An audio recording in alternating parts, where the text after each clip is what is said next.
magandang hapon sa atin. Yun, dahil nga dito ako sa bahay ngayon, may opportunity tayong mag-vlog. Dahil marami din nagpapa-shoutout. Hindi ko sila maisa-isa dahil hinahanap kung sino mga yan, di ba? So, magpapasalamat tayo dahil sa mga taong nagpapa-shoutout ay sumusuporta sa atin. Yes, sir. Ando na rin yung mga bash. Yun. Yung mga nagbabash, mahalin natin mga yan. Wag natin silang itulak pa pala, di ba? Kasi alam nyo na mga master, pag walang basher, hindi ka mag-i-improve sa ginagawa mo, di ba? Gamitin po natin silang isang magandang halimbawa, di ba? Saka ano, isipin na lang natin na ma-improve natin yung pagbabalag natin ang dahil sa kanila, di ba? Yes, sir. Bago tayo magkadramahan dyan, mga master. Kaya nagbalag ako sa araw na ito ng dahil kay Madam Sheila Marie. Kalimutan ko yung apelyido na. Ito yung apelyido niya. Wait, mga master.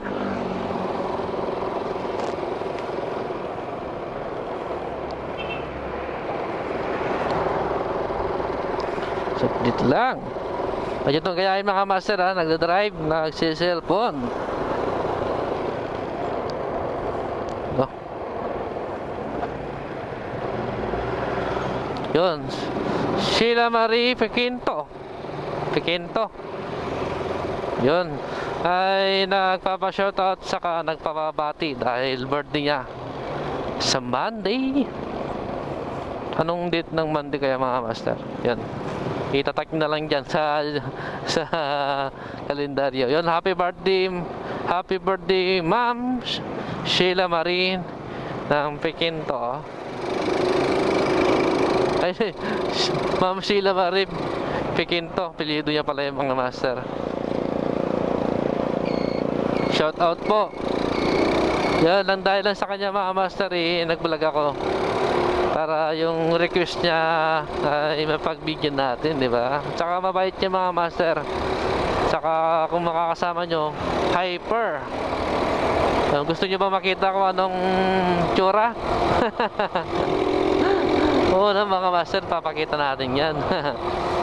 Ito nga po pala si Sheila Marie ng LADYRIDERS ng Bad Boys. Yun. Kita nyo naman.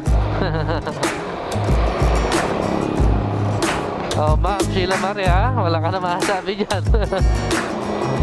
Parang may billboard ka na dyan. Yan, tsaka papasalamat din ako kay John Albert Clarissa. Yun, talagang sumusuporta sa atin. Yes sir.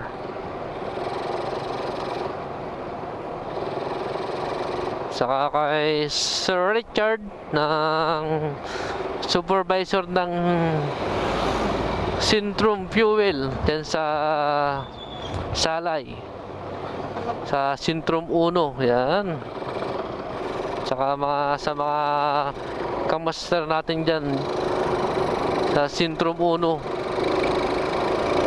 mga matartaraki. Yan. Isa-shoutout ko din si Sir RODRIGOS Puntalan. Yan, napakasulit dito dahil nag-sponsor sa atin ng long sleeve natin. Yan, na isa sa mga pangarap ko na magkaroon, di ba? Dahil sa medyo mahal mga master wala naman tayong ganung pera. May pamilya naman tayo, di ba? Family first muna. Yun, gano'n siya,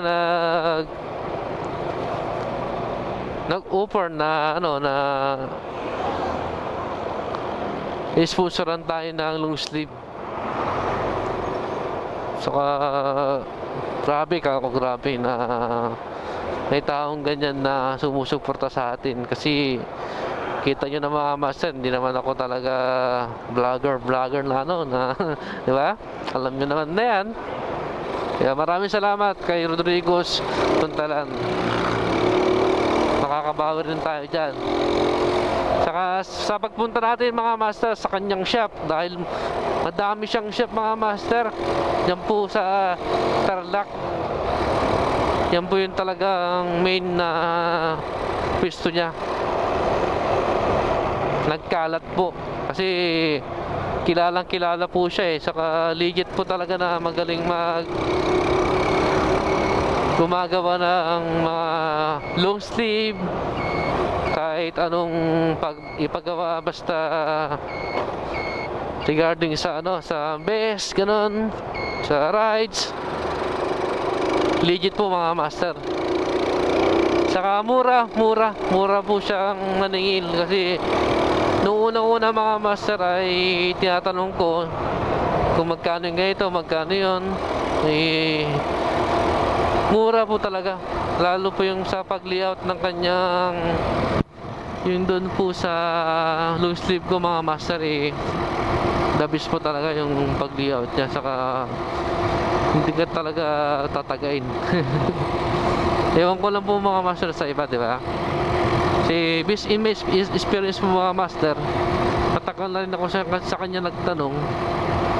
Talagang yun po yung presyo niya, mura lang. Kaya Sir Rodrigos Puntalan, maraming salamat. Yung mga master, pag inabot sa akin yun, yung long sleeve na yun, hindi ko alam kung ano yung mararamdaman ko. Legit to mga master, hindi ko alam. Kaya abangan natin mga master yung pagpunta natin sa kanya. Pupunta natin kahit ilang barangay pa yan, Tarlac kasi siya Kaya pupunta natin mga master. Kasi bibihira yung mga taong ganyan na nagtitiwala sa'yo. Kaya shout out Sir Rodrigos, best maker dyan po sa Tarlac. Yes sir. Saka kung napapansin nyo mga master, kasi may nagko-comment din na parang nanginginig yung boses ko. Dahil nakamas din ako mga master. Alam nyo naman na kahit naka-helmet ka, may pandemic pa naman. Mini-mixture ko lang na hindi ako dapuan ng sakit, di ba? Nakamas pa rin po ako. Kaya parang barag-barag sa Ilocano. Yung mga master, dito na sa Sampabian, malapit na tayo sa 7-Eleven. Dahil sa kabila offline. Yung mga master, maraming salamat ulit sa pagsama nyo ngayon. Saka please subscribe para ma-hit natin yung 1K subscriber. Kahit yun lang po mga master, okay na sa akin yun, diba?